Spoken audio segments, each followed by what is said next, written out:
Hi guys, it's Gigi.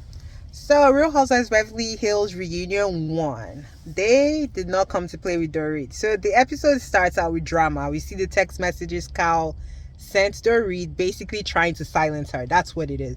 Kyle is the most manipulative human being. I don't know if she's actually capable of love. It's actually sickening to see her work. And I know she deceives people because she can be a charmer and all these things. But I think she's like the coldest human being we've seen on television. People just get fooled by the excessive niceties. But I digress. So all the girls come out, everybody's looking good, everybody's looking happy. Then they start out. First they address did they address Anna? I don't know. I'm just going to go in anyway. Anna Marie's section comes up. She claims her 8.5. Unfortunately, she lost her mom, but we didn't get to see it. I think she should have shown it. It would have, I think, warmed the public to her. She made a big mistake with the whole medical diagnosis and inappropriate diagnosis. That's the issue. I don't want to speak too much on it because I'm an MD and it might be seen as, oh, you're hating like people that are not MDs or whatever. But it is what it is. She was very inappropriate, inaccurate, and dangerous, basically. But she owned up to it. I was happy about that. Then we go to Dorit and Garcelle. So they bring up the whole thing of Dorit being the only one offended when Garcelle is like, it's hard for her to trust the group. It will be hard for me to trust the group. You all were laughing at my kid who is 14 years old and you guys are all old enough to be his mom or his grandma. And nobody had the intelligence to be like, oh, this is inappropriate. But then Dorit was the only one that was triggered by it. So Dorit is like, I was hurt. I'm like, hurt by what, bitch? Because Garcelle is expressing herself. So they talked about all the like microaggression things and Dorit just wasn't winning. What tripped me out was Anna Marie trying to come for Garcelle, like black on black crime in front of the white people. Girl, stop it. She's like, well, Sutton said I was yelling, but you were yelling and you altered your volume. So how is that a microaggression? Like you were yelling. The difference is Garcelle was not being aggressive or whatever Dorit called her at that point. Or wasn't attacking her, sorry, at that point. So it was weird. And she's like, only Dorit came out for me. We're not calling Dorit racist. We're saying that she's a bit ignorant. And that's fine. You don't have to be racist to be ignorant. Two of them can exist independently of each other. That's what people fail to see is like, just because you're ignorant doesn't automatically put you as racism. I'm ignorant to some things. That's fine. Call me out. I'll try to learn, try to do better next time. But this whole her and Anne-Marie trying to like big up themselves, I'm like, get out of here. Then Anne-Marie and Crystal go at it. And again, Anne-Marie's crying wolf talking about, oh, CRNAs and anesthesiologists, blah, blah, blah. In the United States, most CRNAs work under an MD. Simple. MDs just have more education, more experience, know the pathophysiology better than CRNAs, which is not a diss on one person. The issue is the MDs spend more time in school, more time hands-on experience versus CRNA. It's just knowledge and experience differ. And I've never been anywhere, but she told me something. She said some CRNAs apparently work independent of an MD. Never seen that. I've worked in different states in the United States as an MD. I've never seen a CRNA work without an MD sign off. Yes, they're working in the ORs by themselves, but before you could send that thing to billing, there has to be an MD sign off. And so what they do is hire less MD anesthesiologists because of course, an MD salary should be more. They have more experience, more knowledge. That's just a no-brainer to me. But I could be biased, and I'm sure some of you will say I'm biased.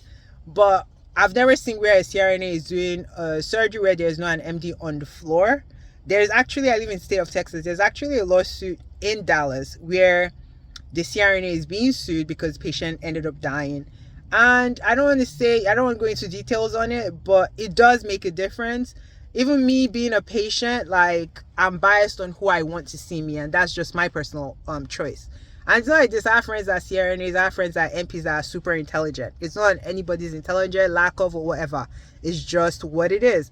But they go back and forth, and I hate that Anne-Marie is trying to make herself a matter in the community because we do work together every day with CRNAs, MDs, whatever, NPs. It's the new vision of what the medical field looks like. So for her to take such a negative tone, I think it wasn't helping anyone.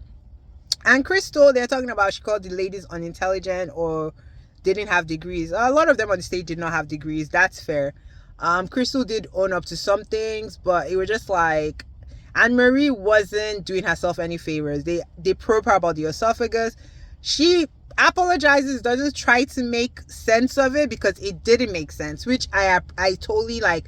Kudos to Anne Marie for that. I would say give her a second chance. But she's under Kyle's magnet, and I'm just like, leave Kyle alone. Kyle will lead you to hell and leave you there. Don't follow Kyle, make your own decisions, because the way she came at Garcelle was weird. The way she's coming at Crystal is a bit weird. The way she came at Sutton during the episode was because of Kyle. So they address Kyle and her newfound, basically, like, is she a lesbian? Is she not a lesbian? But they're dancing around this conversation, which is very annoying. It's like, girl has been parading this woman around as like their partners. Why? It's 2024. Who cares who you're sleeping with? But they're tiptoeing. But on the new season of the Husband Show, they talk about it extensively. So I'm like, what is this? Were you just doing a cliffhanger so your husband's show can be watched more? Because their numbers last season was pitiful. But it is what it is. I was just like, Erica said this was her favorite season of the reunion, which I guess she wasn't on the hot seat. So that was great. But Kyle and her deflections, talking about, Dorit exaggerated their friendship, but Dorit is very important to her. Which one is it? Is the friendship exaggerated? And she was mad at Dorit for not standing up for Teddy at BravoCon. Like, bitch, what? So basically, she doesn't really have a reason to be mad at Dorit. She's mad Dorit called her out. That's what it is. During the reunion last year with Kathy, people could see both sides. Dorit could see both sides, but she hated that Dorit basically was on Kathy's side. She's like, Dorit is going with what people, the viewers, want to see. Dorit has never pleased me. Like, she didn't even please me this season, and I know she definitely is not going for what the viewers want to see, because what? But Kyle has no reason to hate her, so she's jumping everywhere and trying to make it stick.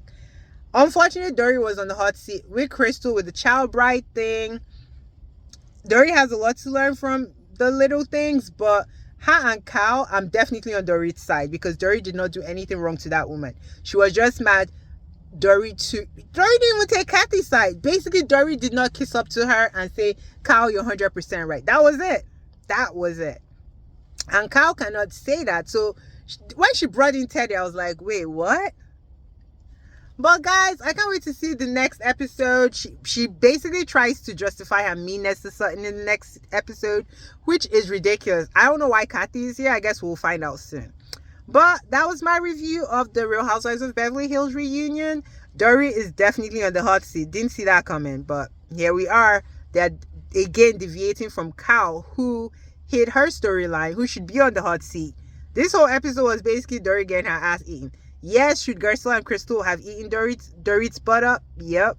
But should Kyle be all clean and I don't know. I don't get it. But Kyle is in business with all those people on Bravo. So it is what it is. Bye, guys.